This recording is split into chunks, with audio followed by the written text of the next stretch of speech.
Hey everyone, I want to talk all about self-esteem and the myths surrounding it and why people try very hard to boost their self-confidence and boost their self-worth by external factors such as exercise, compulsively chasing status at work, relationship status, sleeping around with different people, proving oneself, acquiring money and things. Why none of those things are inherently bad, and why a lot of the stuff on social media is very black and white. It's like you either have to have all of this or have none of it. People go from being a minimalist to wanting to just chase.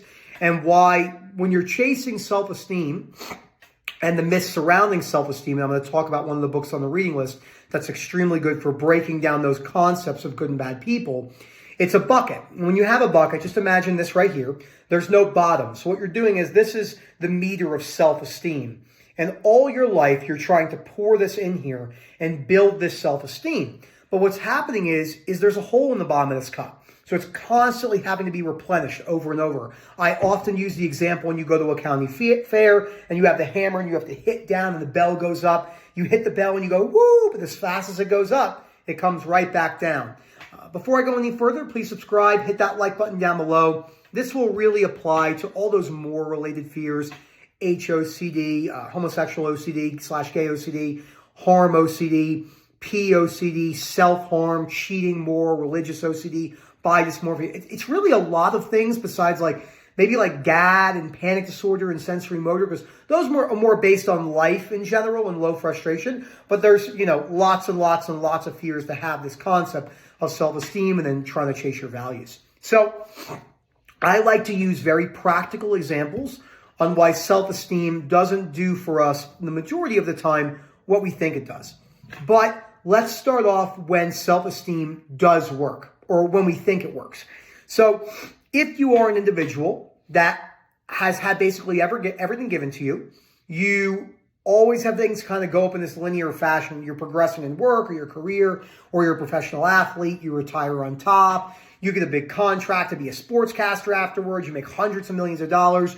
You don't really go through a lot of big struggles in your life. You will, because you're a human, divorces and stuff like that. I literally just used Tom Brady as an example there, which is hilarious. I'm not even a football guy, but I'm just using that as an example. And obviously, he's gone through his own things. But a lot of people think that those people have this great sense of confidence, which they can until something goes wrong, which for a lot of people it does. So athletes are the easiest example to use on why building confidence through sport and acquiring medals and first place trophies doesn't really do for us what we think it does.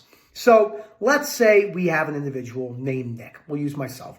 And I'm a professional basketball player or soccer player, American soccer for you individuals that, live in the UK and stuff like that. And you are, or Lionel Messi, right? Or Cristiano Ronaldo. And you go. And then you get this big contract and you make all this money and you have everything you want. You got the beautiful wife or the beautiful husband, and you got the cars and the homes and the family and the notoriety, and you can really do whatever you want. And then you get into a car accident and you break your leg and you severely injure your hip.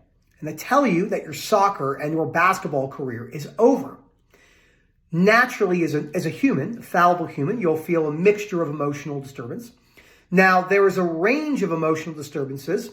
If you take something such as sorrow or regret, there's healthy sorrow and there's unhealthy sorrow that's perpetuated by strong conditional beliefs such as, this shouldn't happen to me, I can't live life this way, what's going to happen to my life, what's going to happen to my sponsorships and my careers. And then those strong irrational beliefs, with the injury example, can lead to chronic depression, chronic anxiety, shame and guilt for letting your family down, and sometimes self-harm and eventual taking one's life. That's not easy for people to hear, but there's a lot of truth in that, and it's important to talk about that. Why would someone end their life when they've lost their sport? Dorian Yates, 6-time Mr. Olympia, something I can relate to. Many people who like to lift weights know who Dorian Yates is. If Dorian Yates, you ever find this, great bodybuilder. When Dorian Yates' documentary that came out a couple months ago, or maybe a year or so ago on Netflix, I think it was Netflix, he talked about when he retired from bodybuilding, he didn't know who he was. He didn't know what to do with his life because he had built his life around this. Now, there's a couple different avenues when you talk about this. Is it possible to get to number one in anything at that level and be balanced? Probably not.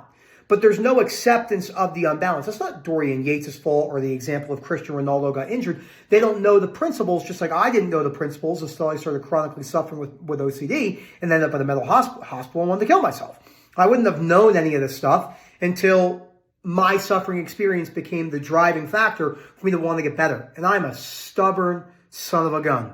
I am a dumb shit. Let me tell you that right now. I knew I had to get better. If I wanted to, I had to change things if I wanted to get better. And I knew the things I had to do, but I didn't want to do it because I would think my whole life I would delude myself and say, I don't really have to go that much into my beliefs. I can kind of let it be there. Wrong. It doesn't work. Not for the chronic OCD sufferers, the people I work with. Changing the belief is really, really key. So those are easy examples where people have connected their identity and their self-worth to a particular thing. Now let's use other things. Identity religion. Identity politics, identity money, identity sports, societal structure. Those things are nothing to do with your personhood. Now, when you were not born 10 seconds into this world as a Christian, as a Muslim, as a basketball player, as an artist, as a writer, as a CEO or a CFO or anything else, or a surgeon. You assign those things to yourself by your experiences and changing your belief systems. No one comes out of the womb guaranteed something. Like they're not like, that person is a surgeon. They're the surgeon from birth. It doesn't work like that. So experiences, accolades, chasing things, build structure around what you identify yourself as. The problem is, that identification is fused to your worth. As you unfuse those things, this is the biggest myth of all, you could still be passionate about a religion, you could still recover being Christian, practicing Jewish faith, Buddhist, Stoicism, whatever you want to do. But if you attach your identity to those things, you're going to put yourself on a slippery slope because you could lose those things at any point. And we know people can lose those things unwillingly, such as accidents with sports, or change of faith. I've seen people go, people who practice Christianity and then they wanted to become a Muslim and study the Quran.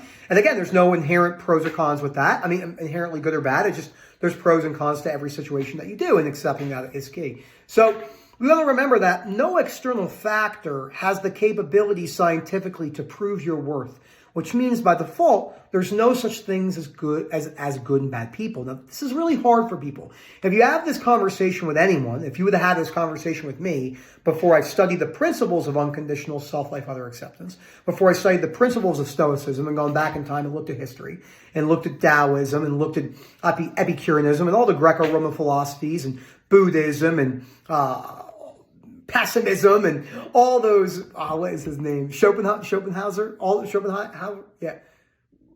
I think some of you will know who I'm talking about, with the king of pessimism and all that stuff. Carl Jung, Freud, everyone brings these individual characteristic traits to the world that they shape, and then they come up with these theories, and they pass those theories on, and then people attach themselves to those theories, and they say, I'm a Freudian, I'm a psychoanalyst, but you're not. You're just a person who practices psychoanalysis. You're not a basketball player. You're a person who plays basketball. You're not a writer. You're a person who writes. And a lot of people say to me, well, that's general semantics, but it's not general semantics, because when those things no longer exist, many people go into depressive states, for an example.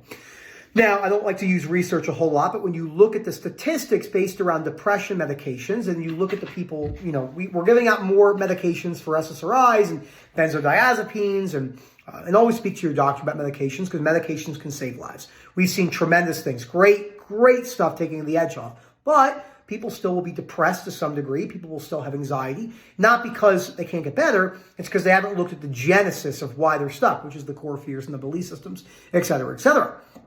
So when you're applying the book, the third book on our reading list that you can find at ocrecovery.com underneath the free resource tab, The Myth of Self-Esteem, and you go to chapter 4 and you open up chapter 4, which is called Psychotherapy and the Value of a Human, you will read something and it says this: all modern authorities in psychotherapy believe the person's estimation of their self-worth, their self-love, is vitally important But the problem is when you chase those things, they can always be altered because the human condition is always changing. This is really simple to break down once you see it. And then you look back and you can kind of go through this period where you think, holy shit, how do people think like this? I can't believe we think so superficially. But it's culturally learned, it's familial learned, it's behaviorally learned, experiences. But when you look at something, let's use a very strong example. I think it's hard, but easier to use the strength of the example. Let's use a Ted Bundy or Richard Ramirez, the Night Stalker, or serial killers. And we look at them and we say, those people are inherently evil. That's not true, more than likely. Because if they were, they would have been murdering people when they were 3 seconds old. They would have came out, picked up the scalpel, and like, stab! But this is not true, you know? And then we could show early signs and stuff like that. It's a great exposure for some people to hear that have fear of having a schizophrenia, bipolar, split personality, OCD. But whatever you have, by the way, you can still apply the principles. These principles aren't called the principles for OCD. They're called the principles for life. Stoicism is for every single thing that happens in your life. And when you start to really break down and again, there are pros to building self-esteem. Makes you feel good. We like to feel good as a human being. Gives you that boost of confidence, feeling-wise. The problem is it has to be replenished.